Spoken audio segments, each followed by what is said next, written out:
Self-editing. Oh, I love self-editing, said no author ever. The funny thing is I do, and you know why I do? There is something seriously wrong with you. Well, that is pretty much established already. We have come to that conclusion. However, self-editing is a chance to make what you've written really sing. So as far as I'm concerned, it's kind of like, okay, I'm not really very girly, as everyone can tell. But I've heard tell that women like to get an outfit and then say, and I'm going to wear these earrings, and I'm going to bring that purse, and I'm going to wear that lipstick and put that necklace on, and with these shoes. For me, because I don't do that, I pretty much, is it not wrinkled and clean? I'm good to go. That's pretty much me. But with writing, it's the draft is the dress. Okay. And making it sing and look as beautiful as it can are all the accessories. But it's so difficult. But it's not. And that's what we're going to talk about, Okay, Jane. good, We're going to give some. If you can make it easier, I'm going to make it easier. I am going to do it. Because the thing is, I'm a list person, and I like Post-it notes, and so do I. I know. And one of the few things that we're like similar. We're like the odd couple, and she's Jack Sprat, who can eat no fat, and I can eat no lean. Kind of, we're that kind of couple. But and when I'm finishing work, she's usually waking up to go to spin class. So we're very opposite, but we do like our lists and our Post-it notes. Yes, okay. Our joining that and Jesus, Post-it notes and Jesus, pretty much. Not cheeses, but Jesus. Yeah, because you can't have cheese, but I like cheese.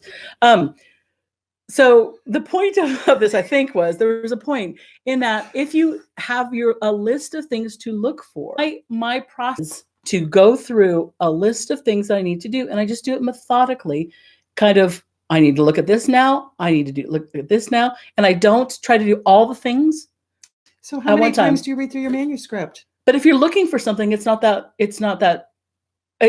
super easy. And I'll give you an example. Okay. The first thing, and I do this naturally, but it's funny how many times I have to gently remind those who either are my writing clients who I've worked with for a long time, months and months, or my writing group who I've worked with for an even longer time.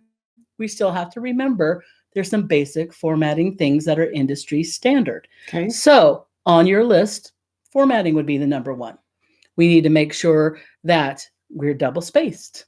We need to make sure that we have a 0.5 indentation on paragraphs, no space between paragraphs, 12-point font, and we need to make sure that it is either Times New, Roman, or Arial. And I know there's more beautiful fonts out there. There's more interesting fonts. We know that.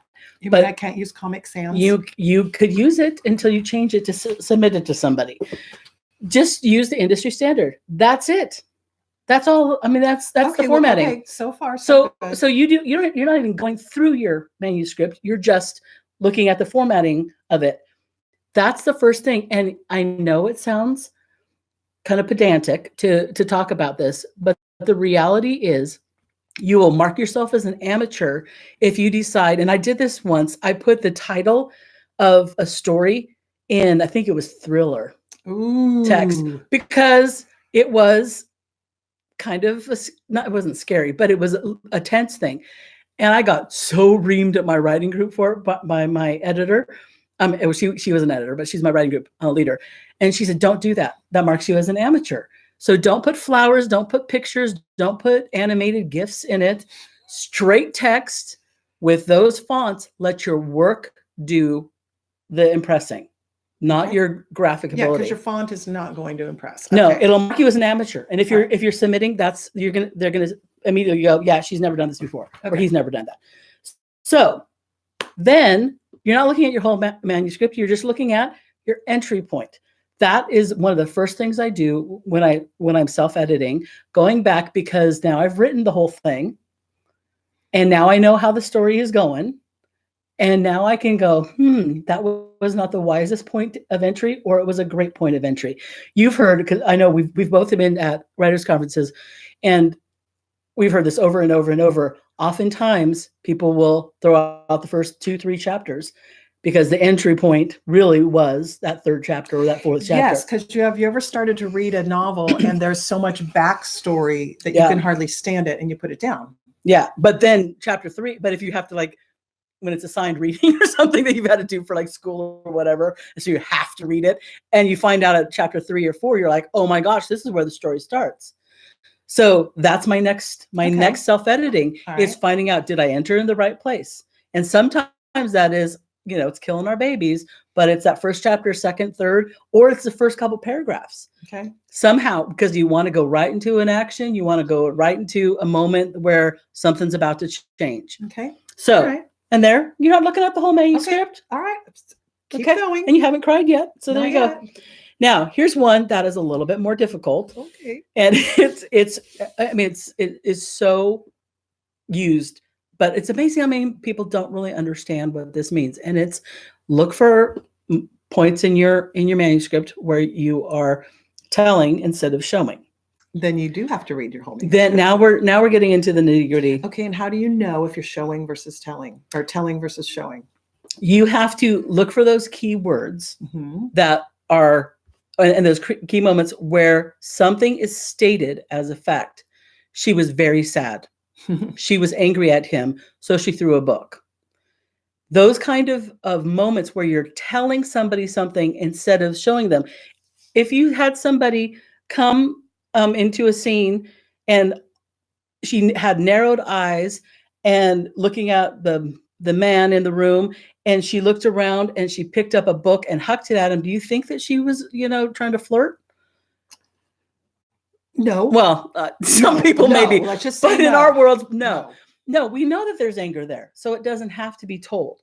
So you look for those moments, and you said an interesting thing, because I do this too.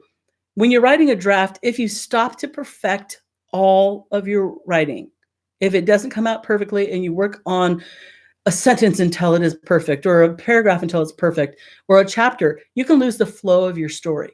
So we're proponents of plowing ahead, but I use placeholders, and you said you highlight when you've told something, knowing that you need to then come back. That's what I do too. I use highlighting.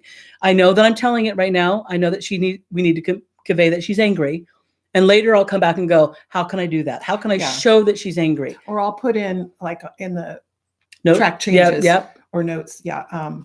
Need more emotion. Yeah, exactly. I mean, those little notes as you go, you write them, and then you keep going in the flow. You're in the current. Yeah, industry experts say that you should just finish the entire book, whether you're writing fiction or nonfiction, is finish the entire thing, knowing that there's going to be places you're going to have to go back and fix. Yeah, I've got a writer now who's one of my clients, and she's writing a really interesting book. She's doing such a great job. New writer, but she's just every draft of a chapter or whatever is amazing. But after 3 drafts of one chapter that we were working on, and I was teaching her writing concepts. So it was using that chapter, but writing concepts. I said, leave it now. She said, but it's not perfect. I can see it's not perfect. And I'm like, leave it. And the reason we want it left is because you don't even know what the end of the story is really going to be. Until you've got that, you can't write toward it. You can't put in those nuanced details or that dialogue or the tension between. You may not even know that there's tension between 2 characters until you get it finished. Maybe there's a twist or something that happens, and you can't fix that until you know it. Right. So get the story out, and then when you come back. So part of self-editing then would be to make notes along the way. Yes. Finish your draft and then make notes along the way. And sometimes, some people, they know it's the wrong word. They know it's the wrong word. And we joked about one of my foibles used to be not strong. I would use ly adverbs all the time because I wasn't using a strong enough verb. And I used to sometimes sit for hours trying to find the right verb, and, thesaurus is, all over the place and whatever. And now I highlight it, knowing that I need to come back and fix it, because every moment I spend on trying to fix it in the immediate moment erodes the creativity and erodes the story and the flow. So draft, and then write notes to yourself. I need to fix this. I need to show this instead of tell. This word, or I'll put this and then move on. Right word. Yeah. Okay.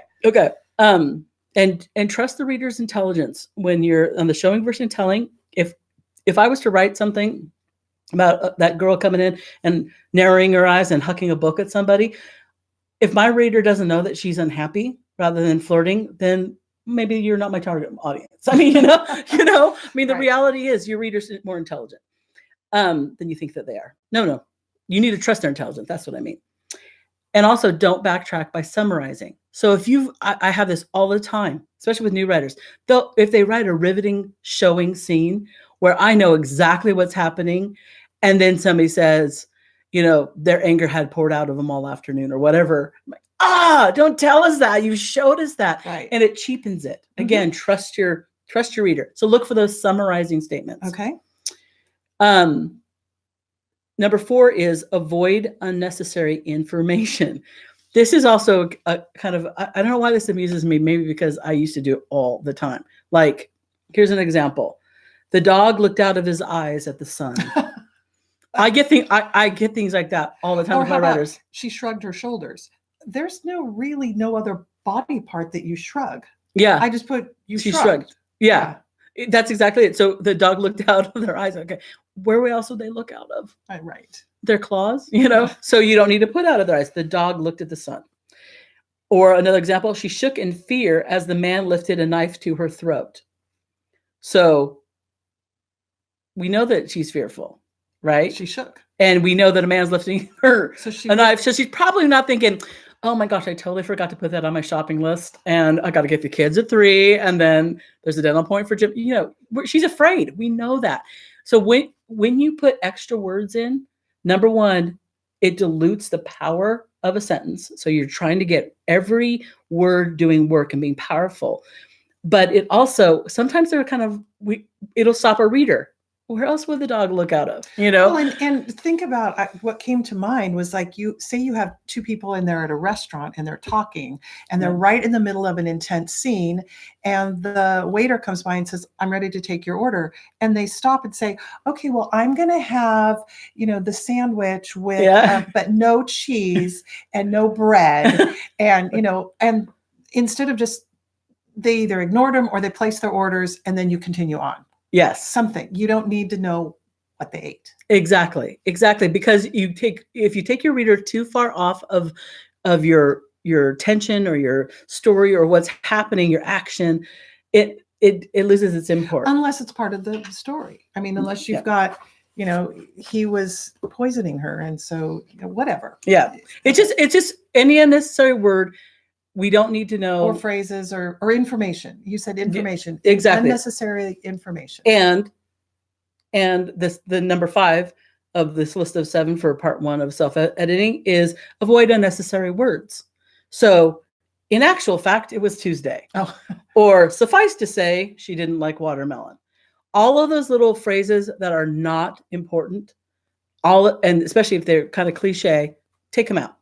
Well, and something I've noticed when I write is I use the word just a lot. So yes, we know that you're a juster. Yes. So, I just wanted to go to the store. I just meant blah, blah, blah. Something that you use is so. You'll start your sentence with so, comma. And maybe. although we do that in real life, that's how we speak. But in writing, it becomes a distraction. Yeah, exactly. And that's the sort of the point of the unnecessary information and unnecessary words. Both of those things are just muddling. They're not adding to our understanding of what's happening. All they are is distracting. And anything, it's like if you have the right, I don't know, iced tea, and then somebody puts a cup of water in it, then it's weak. And you put too much water in it and it's not iced tea anymore. It's just brown water. So you have to think. You just did it. I said so, comma. Did I just do it? Did I just do it?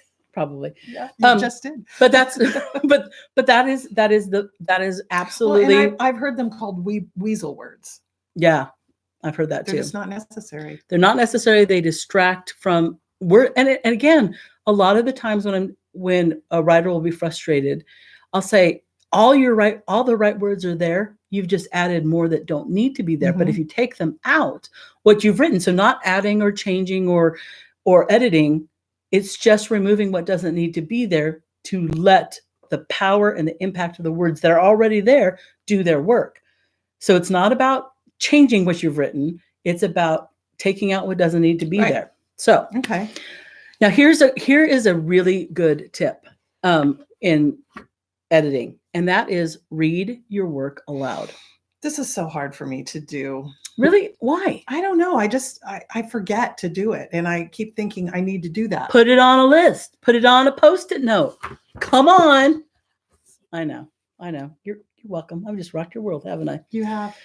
But and part of it's so important to hear how something reads, because in our mind, when we're writing, there is information that we have that doesn't always make its way to the page. Mm-hmm. So we'll hear poor grammar, we'll hear awkward dialogue, we'll hear holes in information, like, wait a minute, that's in my head, but it's not down there, kind of thing.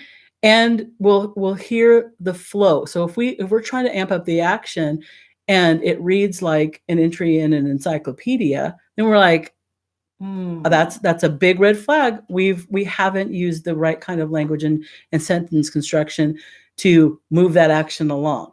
And if we need to pull back, but we're still pressing forward with action-filled language, then we know that. And we can tell that by reading whether we need to slow it down, speed it up. We can tell. Pacing is important. And if there's a particularly problematic area for me, or an important area, like a pivotal scene, a pivotal paragraph, or even a chapter, I will ask somebody else to read it. So husband, your wife, a friend, a writing partner, could you just read this paragraph or this chapter or this, few sentences to me? So reading it to yourself, reading it to an audience also changes things, and having people read it, because especially a reader to read to you, all they've got is what's on the page. Right. So they can't, I can say, well, I meant it to sound like this, but if it's not written like that, it's not going to come across. So it's important to have somebody else. You do read your work aloud. I do. And I even, in a pinch, it's not great, but if you have Microsoft Word and a lot of other things, you have the ability to have your computer read it to you. Now it's going to be robotic, but it actually is better than nothing. So if I'm only like when I'm on deadline and I've sequestered myself in a cabin somewhere and I don't have anybody except a raccoon to read to or have read to me, I will use my computer. Okay. So I'll read it aloud and I'll have my computer read it to me. And that's not an extra. There's also all other kind of programs that do that, but Microsoft Word does it. So are you able to pay attention to yourself? Yes, but don't read it. The funny thing is don't read along. That's another tip. Don't read when somebody's reading it to you. Don't read along. Listen. Just listen to it. I meant like when you're reading it. Do you ever just forget where you are? Like, no, hardly ever. You must be a better writer. No, because I don't read. I don't sit down and read the whole novel or the whole whatever. I read sections. Okay. Especially. I mean, I'll read every word of anything I'm writing. I'll have it read to me, and I'll have it read, and I'll read it always, no matter what I'm writing. But I'll make a point when it is a pivotal scene or a pivotal point that it's a complex idea or whatever. I'll have other people. I'll read it to them. They'll read it to me. Okay. So that's one of your best editing right there, is hearing it. Okay. So we're almost done with this list. We're going to do a part 2 on the self-editing, but the last one, then you can put it on your cute little list, and all you have to do is put it, use your search and find on your Word program, like all word processors have it, is watching passive tenses. So your was's and is's and were's. Okay. Those are some of they're unnecessary words, but they're also passive. They're keys. They're tips that you're writing in the passive. Yeah. So if you do a search for was, just use that, and it'll tell you it's always traumatic for me because again, when I was having problems with ly words, I would do a search for ly, just ly, and I'd be like, I've got it this time. I'm aware I haven't made a mistake this time, and then like 37 will pop up. I'll be like, no, how did that happen? And some ly words are fine if they're nouns, but if they're adverbs, they're not. So you have to watch and see if you have 200 was's come up in a chapter. You're very passive. Yeah. So you look at each one. And some examples of it is she was trying to get his attention. Mm-hmm. She tried. She tried to get his attention is the active. Maybelle is hoping for an A on the test. Maybelle hoped for an A or hopes for an A. Yeah. Either one. The bank's door was smashed in by a rock. You change the construct of that a little bit. A rock smashed through the bank's front door. If you can hear the difference in the wases and the ises being or were, those kind of words are passive. You want active. Active is going to be a mark of a more accomplished writer, but it also is just more engaging. Right. It's always more engaging.